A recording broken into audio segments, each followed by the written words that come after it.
de façon que les gens puissent l'observer. Ouais. Mais il le solde.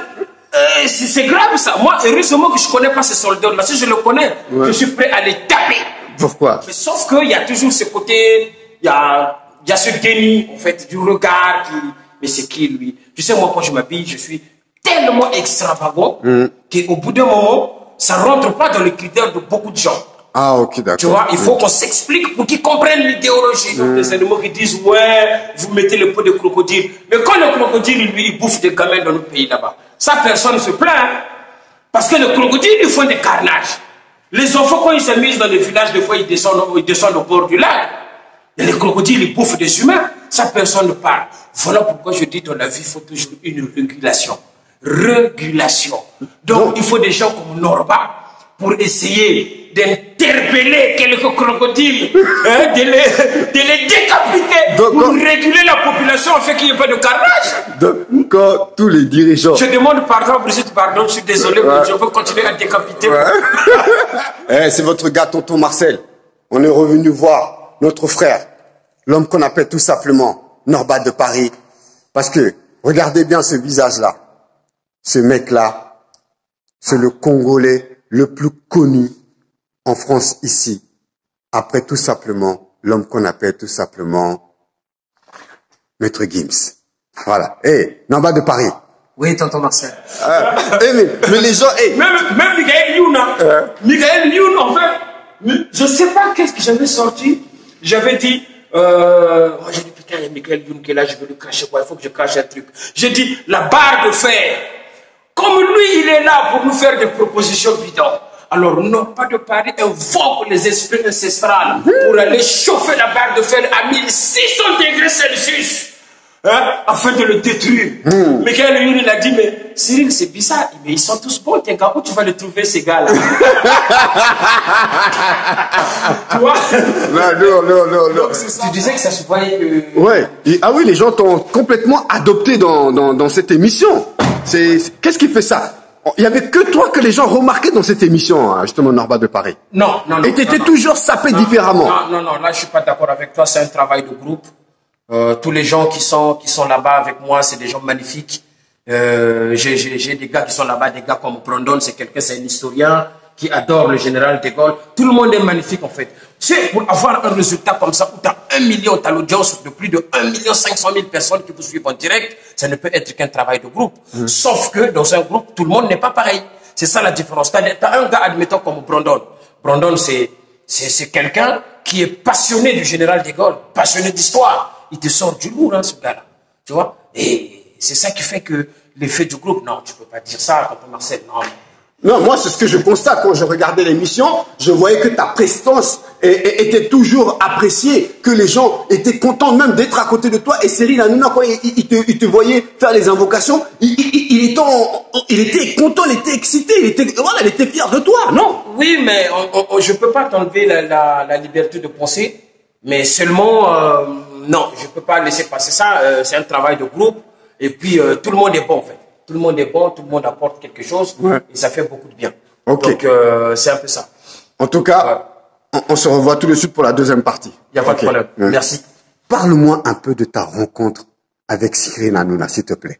Parce que on dirait que vous êtes devenus les plus grands amis du monde aujourd'hui. Ah, mon Cyril, je vais me lever. Mon Cyril. Ouais, mais Cyril, à vrai dire, Cyril, bon, il a peut-être entendu parler de moi, mais Cyril ne me connaissait pas. Ouais. Cyril vient, en fait, en gros, de me découvrir. Tu vois? Cyril ne savait pas que qui était Norba exactement. Il vient de le découvrir. Mais je peux te dire, ce gars-là, Cyril Hanouna, c'est quelqu'un d'un grand cœur. En fait. C'est-à-dire que c'est des gens comme ça, quand tu les croises dans ta vie, ils te donnent pardon. De la joie de vivre, c'est ça un peu? De la joie de vivre et gratuitement des opportunités où tu t'attendais même pas, tu vois. C'est quelqu'un d'une gentillesse. C'est des gens, entre guillemets, qui ont réussi. Mais quand tu les rencontres, ils savent se mettre à ton niveau, tu vois. Et c'est ça qui plaît. C'est ça qui plaît, tu vois. Donc, quand il m'a rencontré, moi, j'ai dit, tiens, ce monsieur-là, quand moi, on me donne un travail, je ne le fais pas bien, mais j'essaye de le faire très bien. Donc, je veux lui donner, moi. Je veux lui donner du Norba. Et c'est pour ça que je continue à lui donner du Norba. Là, la preuve, la saison 1, elle est terminée. Norba n'est pas sorti. Je voulais bien sortir, moi. Tu vois, j'avais très envie de sortir. Mais je ne suis pas sorti. Bon, après, c'est le tirage au sort. Mais, j'ai fait 20 émissions. Pendant un mois, je pouvais sortir. Et là, on me rebalance dans la saison 2. Ah bon? Donc là, tu annonces une exclusivité à tonton Marcel, là. Eh ben oui, là, dans la saison 2, le 30 août, retrouver Norba sur C8 avec Cyril Hanouna. Toujours! La frappe, cette fois-ci, elle sera sanglante et chirurgicale. Parce qu'il y a eu des incantations comme paraît, le frère, quand je me rends aussi bon, je le vis bel et bien. Là, je tape tonton Marcel, je progresse grâce à ce nez dans le potier de mes dents et je me parfume. Mon parabole comme le Sekourouyengo. Chico, c'est Bettina Womo, c'est Zania qui débarque dans cette principale qu'on appelle Gozomozubiero. Là où vous trouverez cette personne qui vous corrigera toutes les fautes de la boude et de l'élégance appelée Norba de Paris. Ah! Cyril, quand il a entendu ça, il a dit putain de merde, c'est qui lui? C'est ça, moi. Ok, maintenant, comment ils sont rentrés en contact avec toi? Non, mais comme monsieur tout le monde, c'est des castings en fait. En fait, Cyril, il achète une émission qui existait déjà. Il y a Julien Courbet qui le faisait. Après, il y a Arthur aussi. Ouais, sur TF1. Moment. Voilà, sur TF1. Ouais. Lui, il a repris. Donc, il y a une boîte de production qu'on appelle Ondemol. Et Ondemol, c'est Ondemol qui s'est occupé de tout ce qui est casting et tout et tout. Bon, après, ils ont dit qu'il y a un élément qu'on appelle Norba, on va essayer de le caster. Parce que toi, on t'avait déjà vu sur C8 avec Pascal Pro déjà, hein? Oui. À un moment où tu étais habillé en, je sais pas, façon Louis XVI, avec les costumes, et tu parlais des crocodiles. Comment? Genre ta veste à 1800 €, tout ça, tout là, voilà. On t'avait vu déjà un moment sur une émission avec c'était CNews. CNews, mais je savais pas que c'était une filiale de C8. Oui, c'est CNews, c'est ça qui est devenu, comment ça s'appelle, c'est une filiale, justement, c'est... Ah, d'accord, ouais, mais oui, mais Pascal Pro, tu sais, chacun a une image, en fait. Tu sais, avec Pascal Pro, quand je suis arrivé, on allait parler des soldes. Ouais. Il fallait parler des soldes. Bon, on va trouver qui va parler des vêtements et tout. Ah ouais, il y a un gars qu'on appelle Norba de Paris. Il faut l'inviter. J'arrive, je vois des directeurs, genre des hauts cadres, quoi, en fait. Les mecs, les véritables voyous en costard cravate. Ouais, ils t'ont bien reçu, quoi, vraiment. Voilà, ils m'ont bien reçu. Mais sauf qu'il y a toujours ce côté, il y a ce déni, en fait, du regard qui...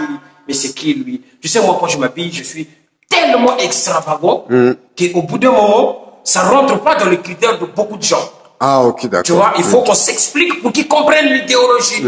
Parce que la sape, c'est vraiment de l'art. Donc, au début, ils se méfiaient un peu de toi. Voilà. Et quand ils ont commencé à discuter avec toi, commencé à échanger avec toi, ils ont pris à connaître le personnage. C'est là, vraiment, ils ont adhéré au personnage. C'est ça, un peu. Adhéré, et c'est là qu'ils ont compris. Mais justement, c'est ça qu'ils voulaient. Parce que si c'était simplement une émission où des gens instruits parlaient, des gens, on est tous instruits. Parce que moi, à la base, j'écris pas des livres.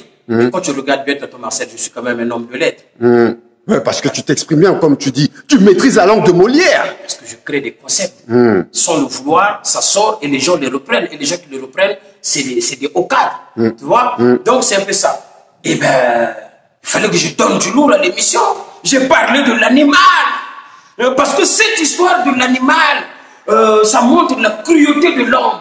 L'homme est cruel sans le savoir. Parce que le crocodile, lui, il n'a rien demandé. Il était dans son monde.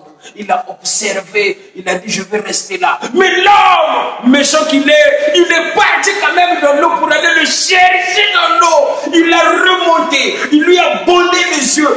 Il l'a décapité vif pour fabriquer une paire de chaussures qu'on appelle le crocodile. Et les gens se permettent de les solder et de le vendre à un prix dérisoire. C'est criminel. Norba de Paris est obligé de rappeler cela. Donc quand tous ces hauts cadres, ces hauts dirigeants, ils ont vu comment tu as raconté toute cette histoire-là, ils sont complètement tombés sur ton charme. Ils sont revenus à la raison parce que la preuve se dit, attends, mais quand même, c'est une bête qui était vivante, quoi. Ouais, oui. C'est-à-dire qu'on a ôté une vie à quelque chose et nous, on le solde. Donc, c'est quand même assez criminel. Ouais, c'est criminel. Tu vois, voilà. À la limite, même un crocodile, une peau comme ça doit être posée dans un musée. Ouais. Ben, parce qu'il y a des choses... Il y a des choses... ouais, vous pouvez venir, on est au monde à la maison sans problème, vous inquiétez pas. Non, non, non. Non, mais c'est bien, justement, Norba. On sent que, quand même, que t'as vraiment adhéré complètement, justement, à cette émission. Et cette émission, elle t'a complètement aussi adopté. Parce que, quand Cyrine, quand tu faisais tes invocations, les gens tombaient complètement sous le charme de chaque invocation. Ouais. Tu vois, même quand il y avait Kendrick Girac, tout ça, tout le monde a vraiment aimé ça, vraiment. Hein. Mais parce que c'est du naturel. Parce que c'est du naturel.